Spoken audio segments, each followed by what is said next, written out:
Shri Harim Paramanandam Shri Harim Paramanandam Upadeshtaramishwaram Vyapakam Sarvalokanam Karanam Tam Namamyaham.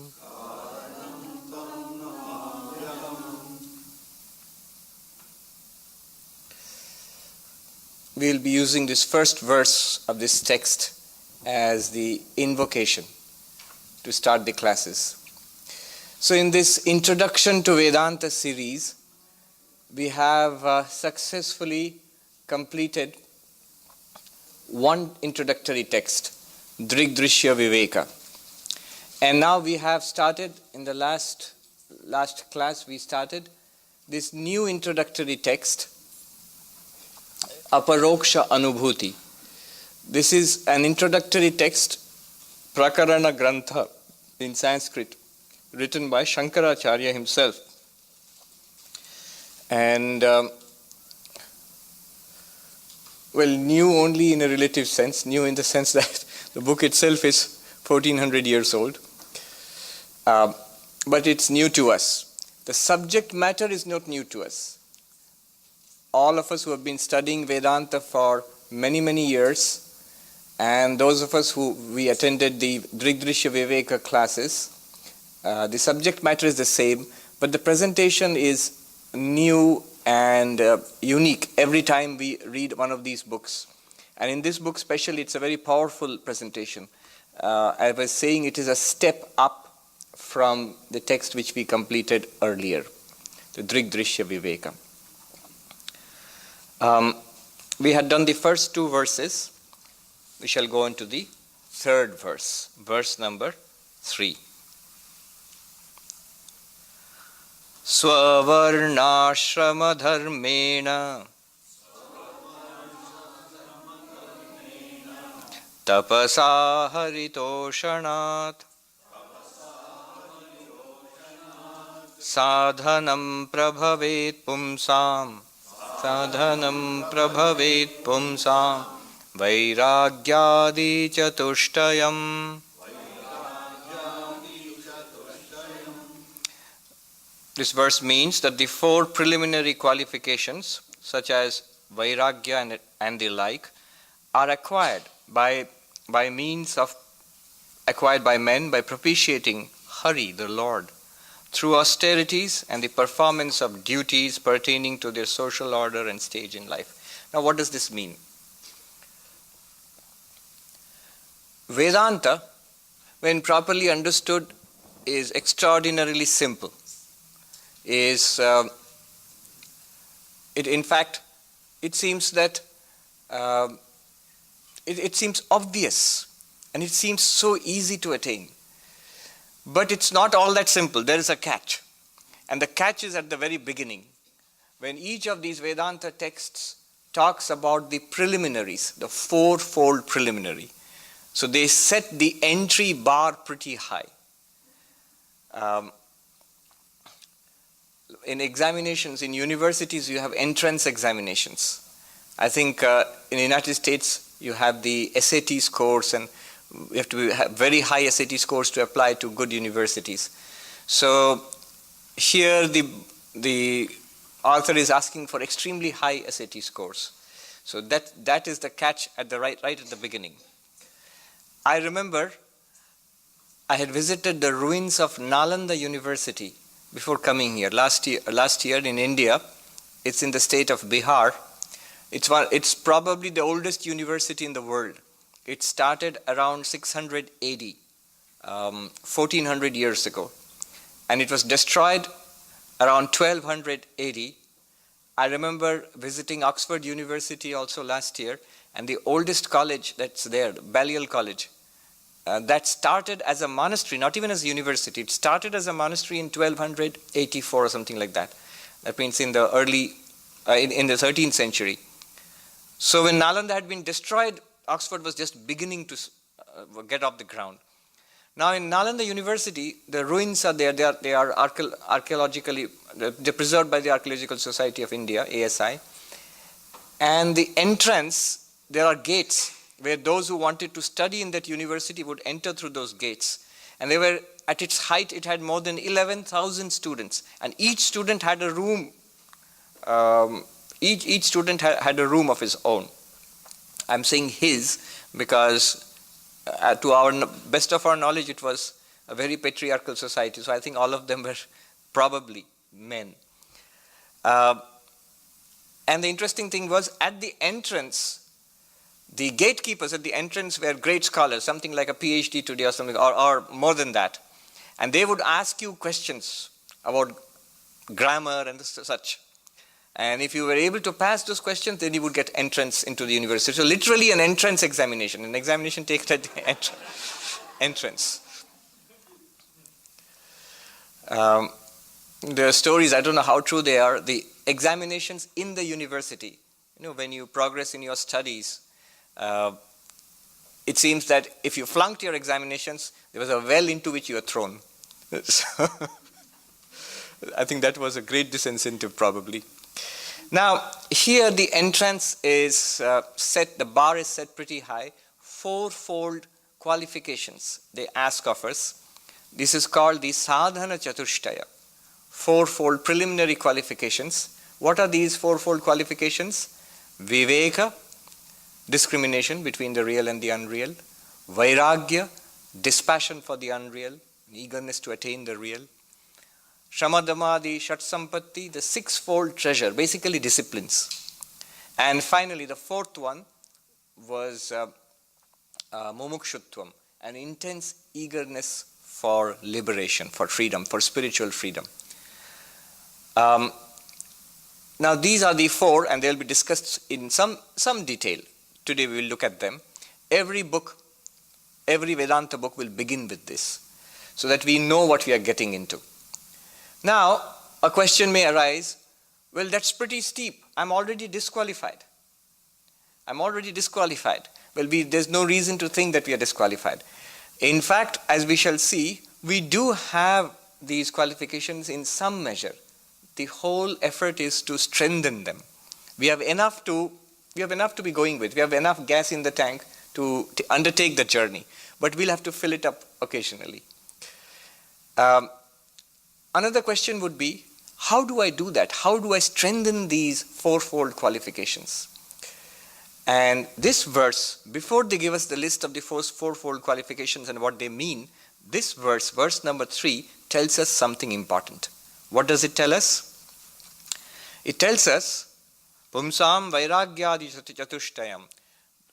The person who wants to pursue Vedanta, he or she will get these fourfold qualifications in this way. In which way? Swavarnashrama dharmena. By fulfilling one's obligations and duties. Traditionally in Indian society, the society was divided into castes and into different stages of life. So there were traditionally there were four castes. The Brahmanas, the priestly class, the Kshatriyas, the warrior or the administrative class, the rulers, the Vaishya, the business and trading class, the Shudra, the laboring classes. These were castes. And over time they became hereditary. And each caste had certain duties, obligations allotted to them. This caste system long ago became corrupted and became twisted and perverted. And today it's more or less it's gone. Although the feelings are still there, but practically it's not very useful today. But what it does mean is, there's a message there that the obligations we face in life, the station in which we are placed in life, that has a role to play in our spiritual life. Often we find newcomers to Vedanta become very enthusiastic sometimes. And they say, I'm off to India, or I'm off to the Himalayas to sit and meditate in a cave. Well, usually that's just asking for trouble. It's much better to prepare oneself, to prepare the ground as it were, before making any big changes. The real changes are to be internal changes. If without preparation, we make sudden external changes, we find that our life gets so disturbed that the little spiritual practice that we were capable of doing earlier, we are not capable of doing it anymore. So it's not a good idea to disturb the existing structure of life. Also, it's a good idea to finish what one has started. By which I mean, I remember we were in the monastery in India, and young men would join, and they do join the monastery to become monks, and we would notice a curious phenomenon that just before the examinations, there were lots of people who wanted to become monks, young people. So I think they are prompted more by a fear of examinations than by the fear of God or the love of God. And inevitably, the senior swamis would counsel caution, that they would say that finish your examinations, go through the examinations, get your degree, and then come, we are there. We'll be here waiting for you. You are undertaking a lifetime of spiritual practice. It's not a matter of 1 or 2 or 3 years. It's a lifetime's commitment. So you're undertaking something that requires a lifetime of patience, and you do not have the patience to wait 2 months or 3 months more. You have to finish the examinations, get your degree. So it's good to complete what one has started. That way, the structure that life imposes upon us. Many people say that, "Oh Swami, we do not have time for meditation and spiritual practices. We have a job and we have a family and we have these obligations." True to some extent. On the other hand, what happens is one may think that I'll give up all of that, and if I get a nice cave in the Himalayas, I'm going to meditate and I'm going to realize God so quick. Well, that doesn't happen. If we give up all that and go away to a secluded place, an ashrama or to a solitary place, it may be nice for the first 1 or 2 or 3 days, but then one sees that one just cannot make any progress. The real problems are not outside. The real problems are inside. They say that wherever you go, there you are. You may leave everybody else behind, all those troublesome people behind, all that troublesome job and whatnot, and even your boss, you have left the boss behind. But the thing is, one person has accompanied you to your meditation cave, and that's you. And then that's when we realize the biggest obstacle is not the boss or the wife or the husband or the kids or the obligations or the taxes or whatever. The biggest obstacle is within us. So it's good sometimes to stick to social obligations and then cultivate Vedanta. Remember, Arjuna wanted to give up the fight and become a monk. And Krishna said, "Wonderful, you want to lead a spiritual life?" "Yes."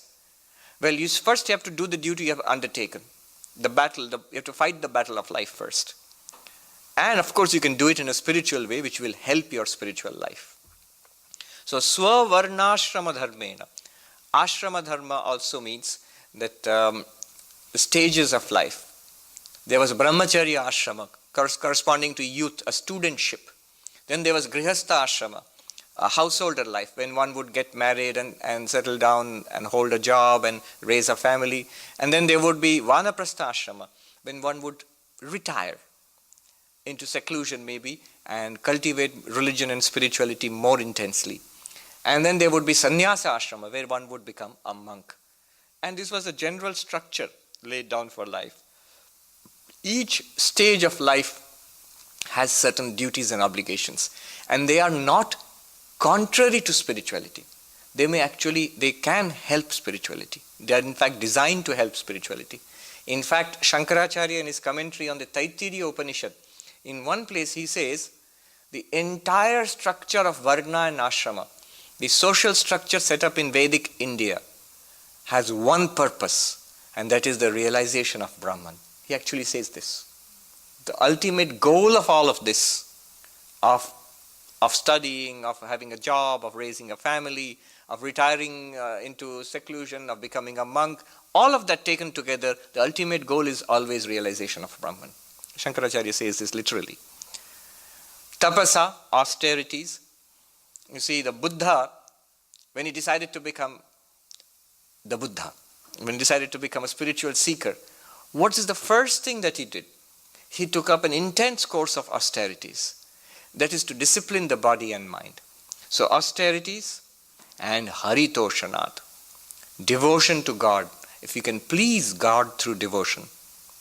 In fact, it is said, Ishvara anugraha deva pumsam advaita vasana. It is by the grace alone that one gets a desire to attain non-dual realization. Advaita. The desire, the interest in non-duality comes from the great grace of God. So conventional religion is not against non-dualism or not against true spirituality. Conventional religion in the right spirit does provide a solid foundation for spirituality. Often you would find all these great spiritual masters in ancient India, they were very observant Hindus. They followed all the duties of the Varna and Ashrama meticulously, and of course went ahead into non-dual philosophy and Advaita. So these are some pointers. Don't disturb the external life unnecessarily. Cultivate spirituality first internally. A disciplined and simple life, tapas, austerities, is very helpful for this philosophy of Advaita, for realizing non-dualism in one's life. And devotion to God is also very helpful. Haritoshana. With this background, let us go into the fourfold qualifications. The fourfold qualifications are, I have mentioned, Viveka, Vairagya, the sixfold treasure or sixfold discipline, and mumukshutvam. Discrimination between the real and the unreal, between the eternal and the temporary, that's one. Number two will be a dispassion, a disregard for what is temporary, for what is transient, a desire to attain what is eternal, Vairagya. Number three will be a set of 6 disciplines. And number 4 will be an intense yearning for liberation. Now, since the 6 disciplines are there, Shramadamadi Shat Sampatti, they are, in Sanskrit it literally means the sixfold treasure. When we set out on a journey, you need money. You need to take your MasterCard and Visa card and all that with you. So like that, you need this sixfold, we need this sixfold treasure when we set out on the spiritual journey. So since these 6 are included, although they are 4, they're said to be 4 in number, if you enumerate them specifically, it becomes 9. 9 in number. Viveka 1, Vairagya 2, and then 3, 4, 5, 6, 7, 8 are the sixfold treasure, the sixfold disciplines. And then finally, mumukshutvam, 9th. Now, Shankaracharya, in his magnificent commentary to the Brahma Sutras, at the very beginning, the first sutra, Adhato Brahma Jigyasa, there he says, Eteshu cha satsu Brahma Jigyasitum Gyatum cha shakyate natu viparjaye. He says, when these fourfold qualifications are present, one can genuinely inquire into Brahman. One can genuinely be a spiritual seeker. And one can realize Brahman also. One can become an enlightened person also. Natu viparjaye, but not in the contrary. If these fourfold qualifications are not there, then one can, let alone becoming enlightened, even the spiritual seeking will not be a genuine seeking. It might be a kind of superficial curiosity. You see, these days it's very easy. You can go to the bookshop and you can buy all the books and you can sit and read them also. But if the qualifications are not there, then what will happen is, there are different levels. Depending on what level one is at, one may get all the books and then there they will remain nicely arranged on the shelf with a kind of resolve that someday I'll read all of them. Or one may read them and become bored very soon. What are they talking about? Or one may read them and begin to get what they're talking about. But that's it, that's the end. One doesn't do anything about it. So the fourfold qualification is necessary to convert Vedanta from a study of a very interesting philosophy into something that will give us fulfillment in life, to solve our problems. Now, the fourfold qualifications, let's take them up one by one. First, Viveka and Vairagya. And very interestingly, in this book, he starts with Vairagya, dispassion. Usually the list starts with discrimination between the real and the unreal, and then dispassion. Here he starts with dispassion. Brahmadi stavaranteshu vairagyam vishayeshvanu yathaiva kakavishthayam vairagyam tadhi nirmalam.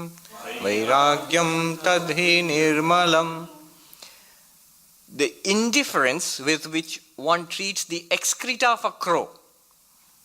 Okay, that's gross. But it's meant to be. It's meant to be so that you feel disgust. Such an indifference to all objects of enjoyment from the realm of Brahma, I'll come back to that, to this world, in view of their perishable nature, is verily called pure Vairagya. Now don't be discouraged. I don't have so much of dispassion that I treat, chocolate cake as the excreta of a crow. I don't. Well, let's just remember, he's speaking about the final stage of Vairagya, the best kind of Vairagya. We all have Vairagya to some extent. Otherwise, we wouldn't have braved 101, especially today, with all the traffic backup, to come here and sit and listen to a talk on a 1500-year-old text. So Vairagya we have certainly enough to begin with. Now he says, complete disregard for all kinds of enjoyments provided by this world. In one of the classic texts of Advaita Vedanta, Vedanta Sar, it is said, Iha mutra phalabhogartha viraga.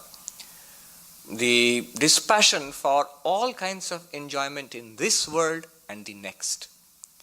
What people are pursuing, most of us are pursuing, is because we want to be happy, we look at the avenues of happiness open to us in this world.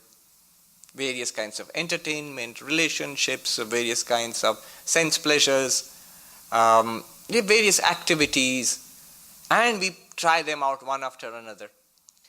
Now we all come to an understanding that none of them provide permanent satisfaction. None of them provide permanent satisfaction.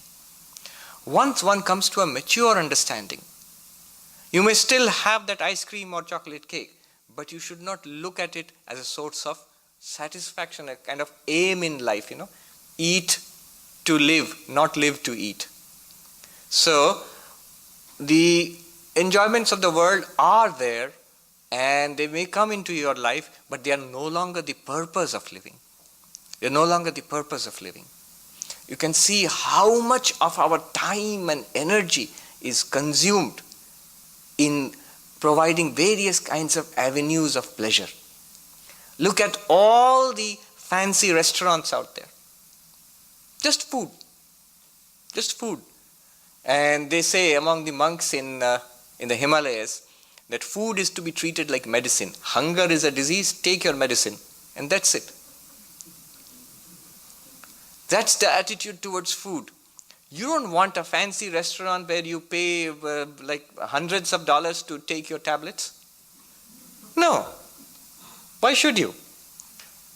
A gourmet tablet shop or something? No, not at all. So the things of the world are still there and they are necessary for our living, but they are not the purpose of life. And one should not spend time and energy and money and to pursue these in life. And there are higher worlds. There are heavens. The Vedas speak of many heavens. Different religions have this heaven concept. What is a heaven concept? The heaven concept is where I can get happiness unmixed with unhappiness. Here at least happiness is mixed with unhappiness. It comes to an end, it is expensive, it is troublesome, and so many problems. And after I finished, it gives me 2 minutes of, somebody said it very interestingly, some kind of tasty food. It's 2 minutes on the lips and 20 years on the hips or something. You become fat and you have to struggle to you have to throw off the weight. But in heaven you can do that. You can eat as much as you want without putting on weight. So that's a heaven concept where you can have lots of pleasures without any problem. But that too comes to an end. The heavens in Hinduism or Buddhism or Jainism, they all come to an end. In Sikhism, they come to an end. There are no permanent heavens. Searching for heaven is not Vedanta. It is not spirituality. Heaven is where I remain an individual, I just go to a better place. This place is good, that place is better. So I would like to go there. That's a heaven concept. I am enjoying life here, I want to enjoy life after death. I go to a better place after death and enjoy life there too. Much more than I can do here. That's a heaven concept. And Vedanta says that too comes to an end. And one must not pursue that if one wants Vedanta, if one wants spirituality.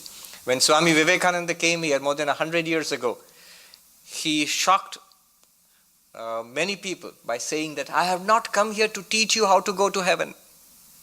I have come here to teach you how to stop going to heaven.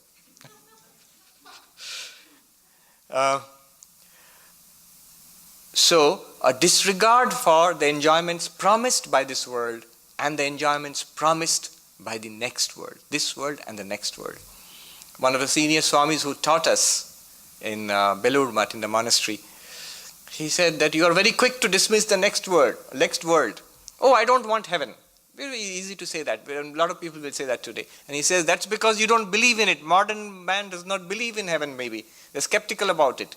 If one cannot give up the pleasures promised in this world, you can be sure that you are not going to give up the pleasures promised in heaven. It's just because I don't believe in it, I'm so quick to say that, oh, I don't want that.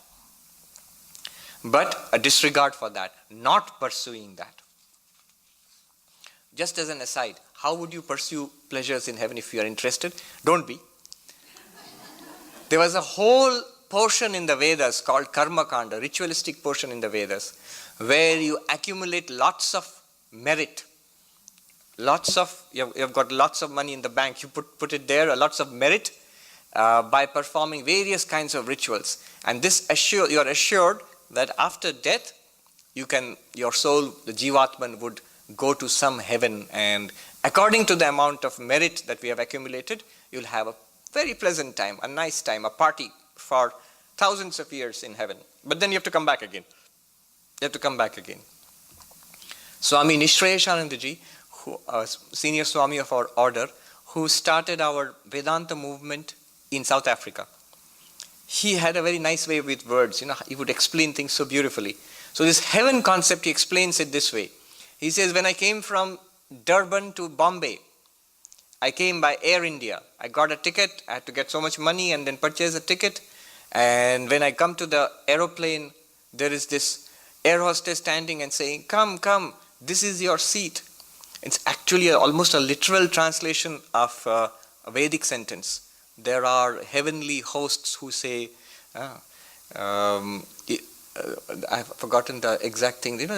Come, iha, ehi, come here. This is the world that you have earned by your merits. So exactly like that, come, this is the seat that you have purchased. And then I go and sit down there, and the plane takes off and goes to 40,000 feet high above. And it is air conditioned, and it's so nice. And then they put on a movie, you watch a movie. And then the air hostesses come with food and drinks. In heaven you're supposed to have an endless round of partying, drinking but they have only one choice, the nectar. There's no range, you can get, only one choice is there, nectar, Amrita. But then finally the plane lands in Mumbai and they announce that, thank you for flying with Air India. The humidity outside is 100% and it's 45 degrees, that is 105 degrees in the shade outside. Thank you for flying. And you can't say, no, I don't want to go out there. I want to stay here. You'll say, you have to go out there. If you want to fly again with us, you have to purchase it. Purchase another ticket. So the people in Southwest are humorous. When we landed in a particular airport and the pilot thanked us for flying with Southwest, and he said, and their motto is, we love you. So he said that Remember, we love you and we love your money more. So do fly with us. In the same way, you have to come, but the Jivatman, the individual comes back from heaven, and if they want to go to heaven again you have to perform all those rites and rituals and be a very, very religious person so that you can go to heaven. All that is temporary. All that is temporary. Beyond that lies real spirituality. So that is Vairagya. Then next, Viveka. Nityam Atma Swarupam Hi. Nityam Atma Swarupam Hi. Drishyam Tadviparitagam. Drishyam Tadviparitagam. Evam Yo Nishchaya Samyak. Evam Yo Nishchaya Samyak. Viveko Vastuna Savai. Viveko Vastuna Savai. The Atman, the self, is the seer. In itself is alone permanent. That is, which is seen is opposed to it, that it is transient. Such a settled conviction is truly known as discrimination or Viveka. What does it mean? It says that the Viveka means analysis or discrimination. Literally, the word means to separate two things which are mixed up. Viveka comes from the Sanskrit vivich, prakarana, to separate. Two things, a confusion is there, two things are mixed up, to separate them. Not physically, in our understanding. Sri Ramakrishna says, sand and sugar are mixed up, the ant can separate them. Milk and water are mixed up, and apparently the swan can actually filter out the water and take the milk only.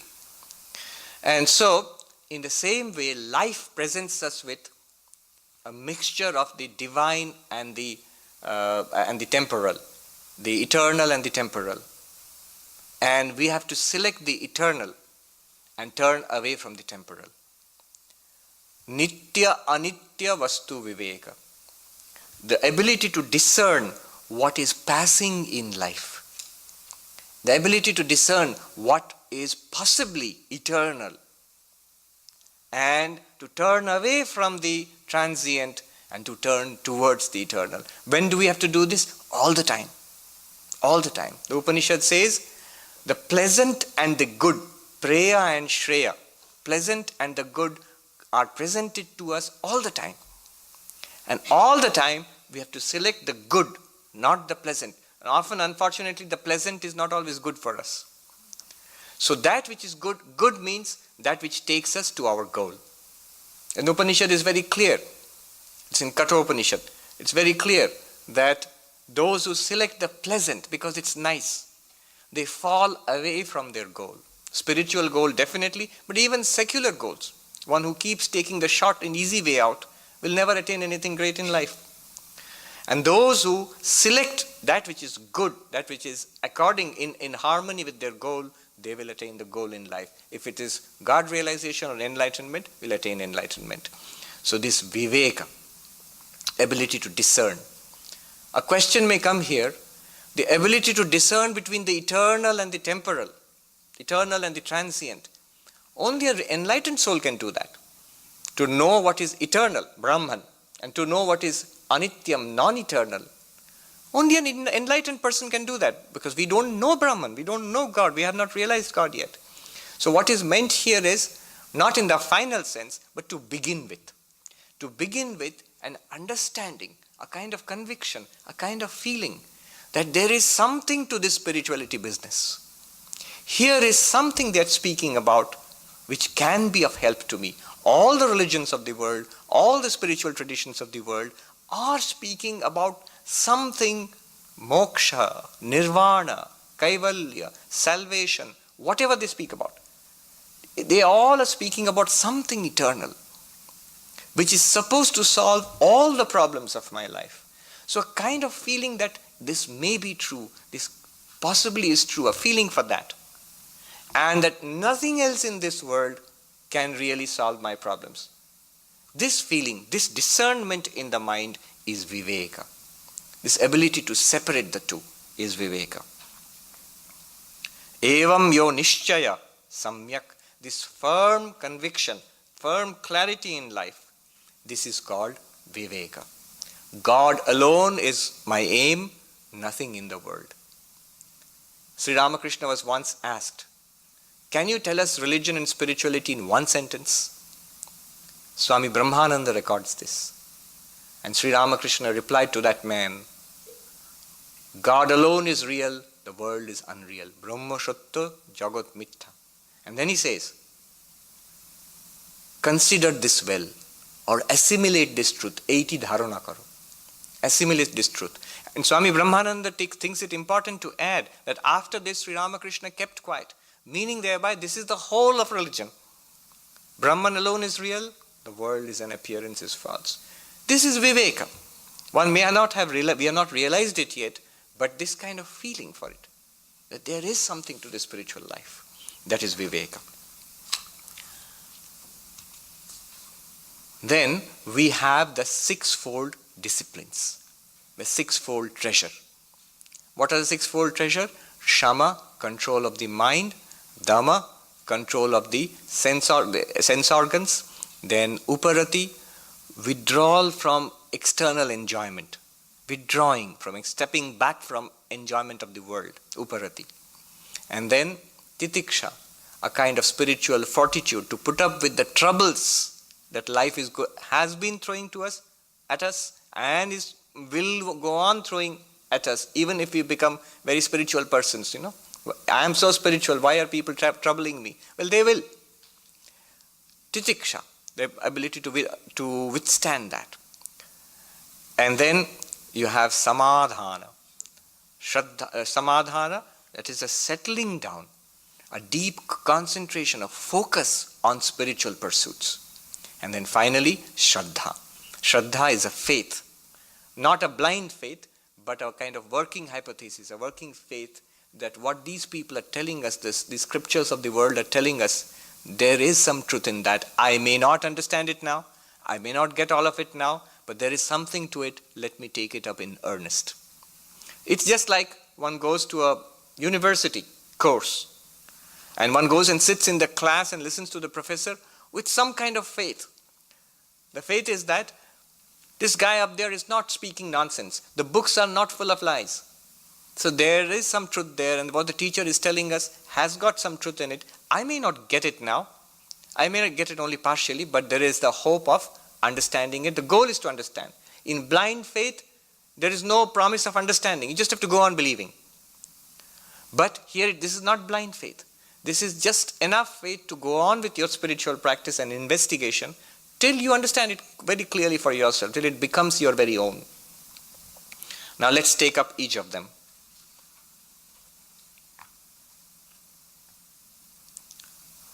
Sadaiva vasanatyaga, sadaiva vasanatyaga, shamoyam iti shabdita, shamoyam iti shabdita, nigraho bahya vrittinam, nigraho bahya vrittinam, dhamma ityabhidhiyate, dhamma ityabhidhiyate.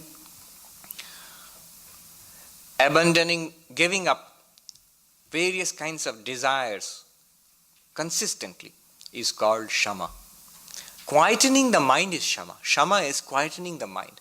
This quietening of the mind is not possible when I have filled the mind with 100 desires.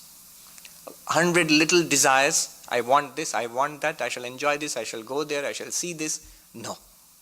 If I fill it up with all these desires, the mind is continuously agitated, and there goes Vedanta out of the window. It will not stick.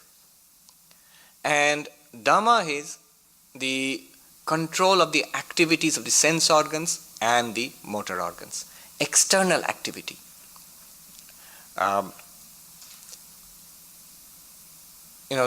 one controls the mind. Swami Turiyananda, let's take two stories from the life of Swami Turiyananda. In Belur Mutt, the main monastery, in the summer when it's very hot, there is a tradition of making a cool drink out of yogurt and it's sweet and it's cool, and it's offered to the Lord in the main temple. And then the monks by turn, each day one monk gets it as offered food, as prasad. And it's very nice. I have got it also, so I know it's very nice. It's an old tradition. It's especially nice when it is 105 in the shade. So this person will come up to you and say, it's your turn today, Swami, you can have this. And it's really nice. Now I read many, many years ago, when this tradition was still there, it had started by that time. Swami Turiyananda ji, one of the direct disciples of Sri Ramakrishna, he was visiting Belur Math. And the young novice came up with that refreshing glass of cold yogurt, sweet yogurt, to the Swami and said, this was offered to Sri Ramakrishna today, Swami, so it is prasad, offered food, sacramental food. And it's your turn, so today you take it. The Swami took one sip and he gave it back. He said, no. And the novice thought maybe something is wrong. He said, Swami, don't you like it? And the Swami said, I like it, that's why. Immediately the mind said, it's nice. And the Swami said, stop, that's it, give it back. That's a pretty steep curve to follow, actually. External activity. There's another incident in Kashi, in Benares, when this very same Swami Turiyananda was there. One young Swami, in the evening, he had gone out for some work. And that was the meditation time. And when this was reported to Swami Turiyananda, he scolded the Swami so hard, that young Swami, that the Swami ran away from the ashram. What he said was, in Bengali, he said, Shondhar shomay sadhu ashon chede thakbe kena. In the evening, when the sun has set, after that, why should a sadhu, a monk, leave his meditation seat? It should be in meditation. He said, Swami, how long? Until the sun rises, of course. And it's not exaggeration. Swami Turiyananda himself used to do that. There are reminiscences of him in Rishikesh when he was doing tapasya. Throughout the day, he would study and think about Vedanta. He would go for 1 hour to beg for food. He says, a monk, for 1 hour in a day, he is a fakir, a beggar. And for 23 hours, he is an emperor. Because only 1 hour he has to go out and ask for something from the world, that is food. And for the rest of the 23 hours, the person is completely free. So he's an emperor. Now, as evening would fall, of course, no light, no electricity or anything like that, he would go back to his little hut, which is made of leaves and branches. And then he would sit for meditation there. He could not sleep. He said a week went by without sleeping. He had no need of sleep. The yogis say that those who are samadhiwan, those who attain samadhi, they don't need sleep. So he would remain immersed, absorbed in samadhi throughout the night. Now this complete lack of external pravritti, I shall go there, I shall do this, I shall see that, this thing, that pulling it back and concentrating on Vedanta, that is what is meant by Dhamma. Again, don't be discouraged. We have enough of that. If you're going to come here and sit here for 1 hour patiently and listen to Vedanta, so some amount of Shama and Dhamma definitely we have got. Then the next one is Uparati. Third of the 6 treasures. Vishayebhya paravritti, Vishayebhya paravritti, Paramoparatiirhisa, Paramoparatiirhisa, Sahanam sarva dukkhanam, Titiksha sa shubhamata. Turning away completely from all sense objects is the height of Uparati. Uparati is just the opposite of Rati. Rati means enjoyment in objects of the world. Form, which I see. I want to see nice things. Sound, I want to hear nice things. Nice music, even more musical than music is somebody praising me. I want to hear that. I want to hear that. Touch, smell, taste, of course. So, enjoyment, with 5 different mouths, as it were, we are tasting the world. And this kind of, and it may be complex forms, like maybe in the company of people, I want that. I can't stay by myself. This kind of going out, flowing out towards the world is called rati. And reversing that, not seeking engagement and pleasure outside, but seeking peace and joy within, in my own spiritual practices, that is uparati. I know one very senior Swami in our order, a gentleman, an important person, had made an appointment with him and did not stick to the time, which was in the afternoon, and turned up only in the evening. And he said, I want to meet the Swami. And the Swami sent word, morning is for you, the evening is for me. That means, at this time, I am ready and open to receive visitors and talk to you. After the sun has set, I shall retire completely, cut off the world. This is uparati. One time we must step back from the world. If we look at the lives of all great spiritual masters, you will see there is an engagement with the world and society, and there is a disengagement. The life of Buddha, after his enlightenment, when he was teaching thousands of people, the monks of his Buddhist order and the lay persons, and yet there were at least twice or thrice in a day, it's mentioned, that he would withdraw completely from society and sit and meditate. So this pattern of withdrawal and engagement. So withdrawal is called uparati. Sri Ramakrishna used to say that how does one attain spirituality? And he would say that sadhu sangha, the company of the holy, prarthana, prayer to God, and he would say nirjane vash. He would invariably add staying in a solitary place. Staying in a solitary place does not mean running away to a cave. It means cutting oneself off from society. Even the people whom you love, who are very dear to you, cut yourself off from society once in a while. And even from those whom you don't like, whom you dislike, we entertain them all the time in our minds. We are always going on fighting against them in our minds. Stay away from them, externally and internally also. So this is uparati, withdrawing inwards. Titiksha, the next one, spiritual endurance, fortitude. The world is going to hassle you. It's been hassling you and it's going to hassle you. That's a promise. And no, I don't wish it upon you. Nobody wishes it upon you. It is our karma. Whatever we get, good or bad in life, is a product of our past karma. So it's going to come. Now, am I going to let it distract me from my spiritual goal? No. When I say I am not going to let it distract me from my spiritual goal, troublesome events, maybe it's too hot, maybe it's too cold or rainy, maybe there are mosquitoes, maybe there are troublesome people, maybe I have ill health, I'm not feeling too good today, and so on and so forth. All of this has one effect of making me swerve away from my spiritual practice. If I don't allow them to do that, that is titiksha, spiritual fortitude. To stick on to what I am doing. After all, people put up with so much trouble to earn money. If you have a job, to hold on to that job, so much of trouble you put on. You face the morning traffic, you disregard minor illnesses, so that one can turn up for the job. If one can do that to earn money, how much more so must we do to find God? So titiksha.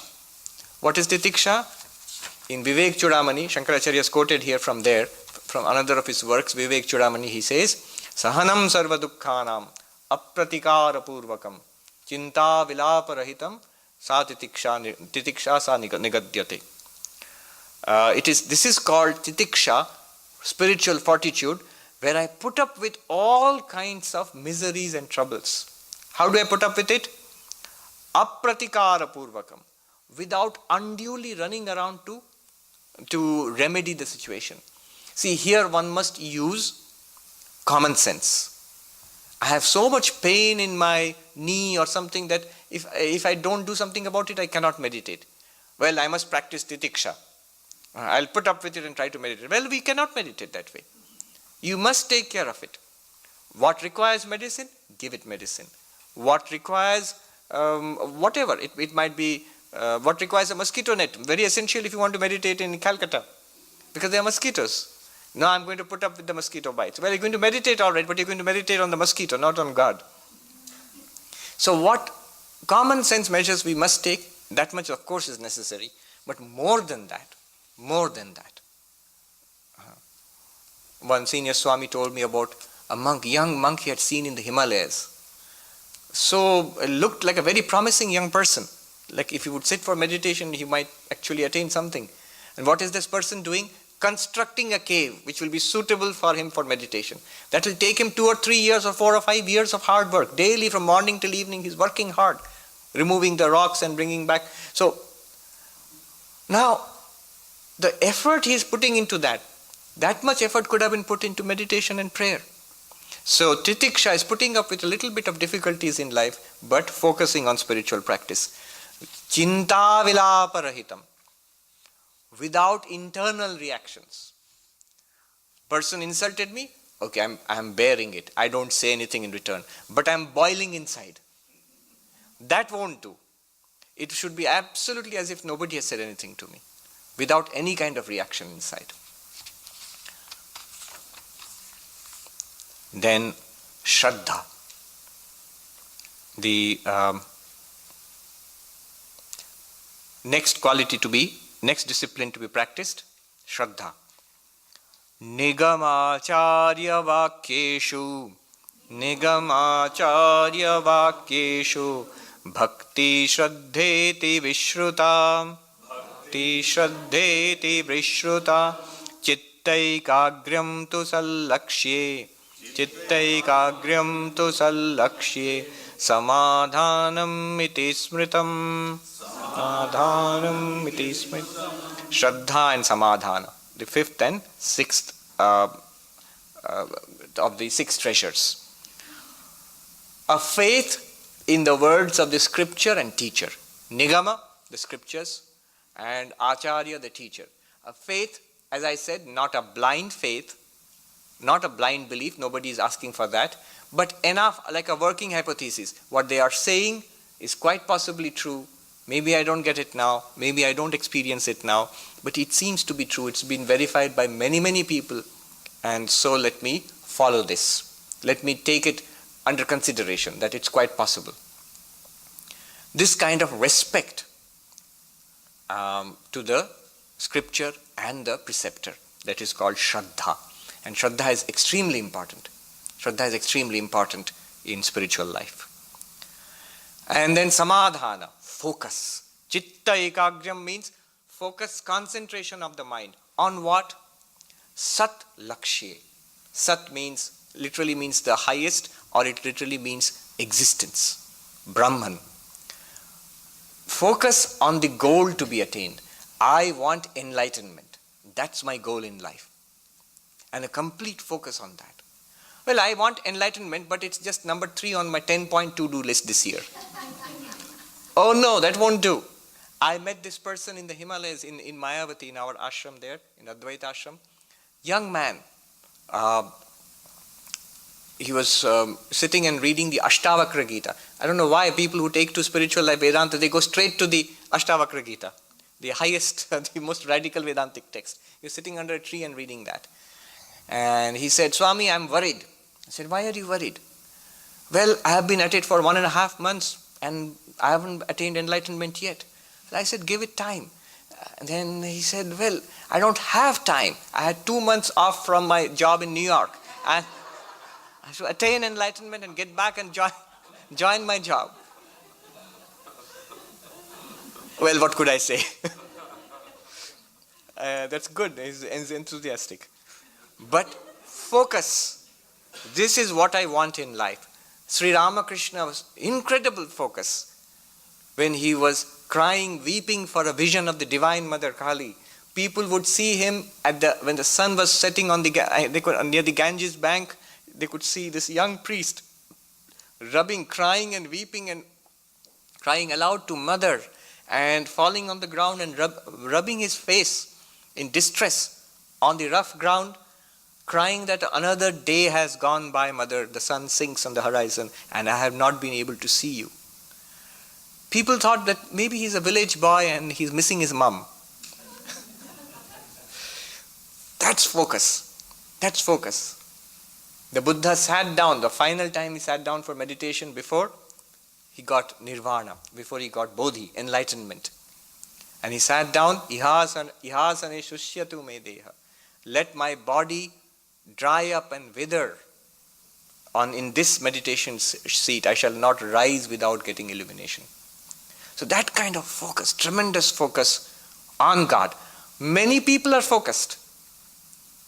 People who are successful in life have the ability to focus. They have been focused on their jobs, on their careers. They are focused on what they can do. A musician is very focused when he or she is playing something. An artist is very focused when he is painting, or a sculptor, or a writer when the writer is writing. They are very focused, are capable of focus. But that's focus only in one area. Tell them to come and meditate, the same person, come and meditate on Brahman, you'll hear him slightly snoring after some time, sitting on the seat. In different kind of samadhi, absorption. It's not all that easy. So focus on Brahman, on the absolute. That is called samadhanam. Again, all of these things are spectrums. They are capable of being graded. We must have enough to start the journey, but one must keep looking at them. Like on a journey, you keep looking at the dials on the dashboard, on the gas and the temperature and everything. Like that, one must keep an eye on how is my Viveka and my Vairagya and my Shama and Dhamma and Uparati, all these things. And then finally, an intense desire for liberation. Mumukshutvam. Samsara bandha nirmukti. Samsara bandha nirmukti. Katham me syat kada vidhe. Katham me syat kada vidhe. Iti ya sudridha buddhi. Iti ya sudridha buddhi. Vaktavyasa mumukshuta. Vaktavyasa mumukshuta.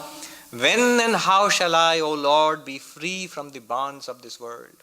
This burning desire is called mumukshutvam. Sri Ramakrishna says, imagine a thief who is after gold, who knows that there is gold in the next room, and there's only a thin partition which separates him from that gold. Imagine the eagerness. How will I get to that? That tremendous eagerness that God exists. It is true that I am Brahman. How do I realize this? I have the possibility of that. The doors to heaven have opened for me. How do I walk through? This kind of intense desire. I am suffering in this world. How do I get out of this suffering? Here is a way which has been trodden by great spiritual masters for centuries, for millennia in the past, and they have attained what is promised here. So how can I attain that? That kind of intense, burning desire for spiritual illumination is called mumukshutvam, mokshecha, the desire for moksha or liberation. One more point, a little secret here. These 4 or 9, there's a list. Now, the secret here is they are causally connected. Let me repeat that. They are causally connected. Causally connected means one leads to the other. One leads to the other. The initial Viveka, that there is some ultimate spiritual reality, and this world is transient and full of sorrow. This difference, this clarity, it gives rise to a dispassion for the world and a desire to realize that. Vairagya. Viveka and Vairagya together strengthen the spiritual disciplines in our life. Then we work to get our life in shape for this great spiritual adventure. When we have that discipline, that Viveka and Vairagya, with that discipline, strengthens the intense desire, then it becomes a burning desire. Somebody said that Sri Ramakrishna used to say, if you have love for God, you don't need anything else. But the question we hesitate to ask is, how do I get love for God? Maybe it's not such a good thing to admit that I don't have enough love for God. How do I get love for God? Well, it's how it is connected. Intense desire for liberation or love of God, it is connected in this way. How does it work? If there is Viveka, there will be Vairagya. If Viveka and Vairagya are there, the disciplines will be strong in our life, the sixfold disciplines. And if all of them are there, then that intense yearning for liberation will come. And one can see how it is. Even one can simulate it mentally. If I had so much Viveka and Vairagya and the sixfold discipline, how would I feel? How would I think? How would I react to different circumstances in life? How would I speak? So, they are causally connected. Now, how does one use them? If I have a problem with one of them, one should go a step back and see what precedes it and strengthen that one. What I mean by this is, if I am attracted to things in the world and I cannot overcome desires, instead of struggling with those desires, what most of us do. But the technique is not to struggle there, not to fight the battle there. Step back and look to the cause and fight the battle there. If my Vairagya is not strong, instead of struggling there, let me strengthen the Viveka. If the cause is strengthened, the effect is sure to come. If I am unable to maintain spiritual disciplines in my life, instead of struggling there, let me step back to Viveka and Vairagya and strengthen that. When Viveka is strong and the dispassion for the world, Vairagya is strong, the disciplines will come of themselves. They'll easily come. What else will you do? What else will you think about and what else will you do if you do not want anything in this world and you want only God? Then quietude of mind, shamaha, control of the sense organs, damaha, will automatically come. You don't have to struggle for that. So here is a little secret about the fourfold qualifications. They are causally connected. One leads to the other. Once the earlier one strengthens the next one. And when you fight the battle, when we fight the spiritual battle, it is important to know what is cause and what is effect. If I want an effect, let me not struggle at that level. Let me go deeper, drill deeper back to the cause. Strengthen the cause, the effect will come. With these words, let me conclude the class today. We have run out of time also. This is the foundation for what is to follow. And let me say, what is to follow is very exciting. It's going to be a thrilling ride, and it starts with the very next verse, which we shall do in the next class, and that's next in the month, I think. Om Shanti Shanti Shanti Hari Om Tat Sat Shri Ram Krishna Arpanamastu.